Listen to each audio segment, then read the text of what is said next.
एक समय की बात है, महात्मा बुद्ध अपने शिष्यों के साथ उपदेश देने के लिए दूसरे नगर में जा रहे थे।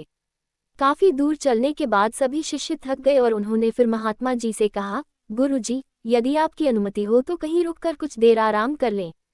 वत्स, हम कोई उपयुक्त स्थान ढूंढेंगे और वहीं विश्राम करेंगे, महात्माओं ने कहा। कुछ देर चलने पर उन्हें खेत दिखाई दिया। खेत में एक छोटा लड़का और एक बूढ़ा आदमी जुताई कर रहे थे। हे सज्जन, क्या हम यहाँ कुछ देर आराम कर सकते हैं? महात्मा ने बूढ़े व्यक्ति से पूछा। उस बूढ़े ने महात्मा को पहचान लिया और हाथ जोड़कर उनका अभिवादन किया और कहा, अरे महात्मा जी, ये हमारा सौभाग्य है कि आप हमारे खेत पर आए। तुम वहीं उस पेड़ के नीचे आराम करो, मैं जलपान करने की व्यवस्था करता हूँ। तब महात्मा जी ने कहा, हे सज्जन, आप अपना काम पूरा करें, हमें कुछ नहीं चाहिए। फिर भी बूढ़ा नहीं माना और कुछ फल तोड़कर पानी देकर बूढ़ा अपने काम में लग गया। फिर सभी शिष्यों और महात्मा जी ने फल और पानी लिया और सभी वहीं आराम करने लगे। फिर बूढ़ा आदमी अपना काम करता रहा। फिर बूढ़े का पोता काम करते करते थक गया और मन ही मन सोचने लगा कि अभी तो आधा खेत ही जोता है, आधा खेत अभी बाकी है। अब मैं थोड़ा आराम करूंगा और फिर आधा खेत जोतूंगा। ऐसा सोचकर वह एक पेड़ के नीचे जाकर आराम करने लगा। पेड़ की ठंडी हवा से बूढ़े आदमी के पोते की आंखों पर असर पड़ा, लेकिन बूढ़ा आदमी काम करता रहा। फिर जब तक बूढ़े का पोता सोकर उठा, तब तक बूढ़ा पूरा खेत जोत चुका था।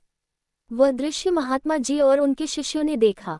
तब उनके शिष्य ने महात्मा जी से कहा, हे गुरुजी, इस बूढ़े व्यक्ति ने इतना बूढ़ा होने के बावजूद बिना आराम किए पूरा खेत जोत लिया और दूसरी ओर इनका पोता इनसे छोटा होने के बावजूद भी आधा खेत जोतकर आराम करने गया था। ऐसा उत्साह प्रशंसनीय है।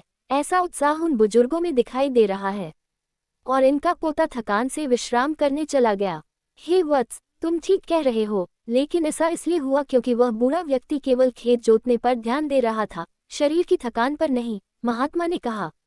लड़के का ध्यान खेत जोतने पर नहीं था, बल्कि अपनी थकान पर था।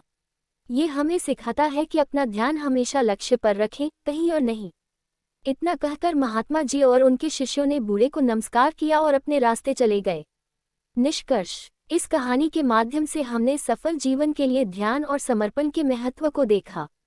ये हमें याद दिलाता है कि अपने लक्ष्यों को प्राप्त करने के लिए हमें समय समय पर आराम करने की आवश्यकता है, लेकिन इसका मतलब यह नहीं है कि हमें अपने काम में आलसी होने की अनुमति है। सही फोकस और समर्पण के साथ हम सभी चुनौतियों का सामना कर सकते हैं और अपने लक्ष्यों को प्राप्त करने में सफल हो सकते हैं।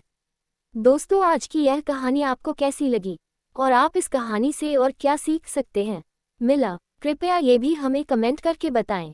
और साथ ही अगर आपको ये कहानी पसंद आए और अगर यह आपके लिए कारगर साबित हुआ है तो इसे अपने दोस्तों के साथ शेयर करें।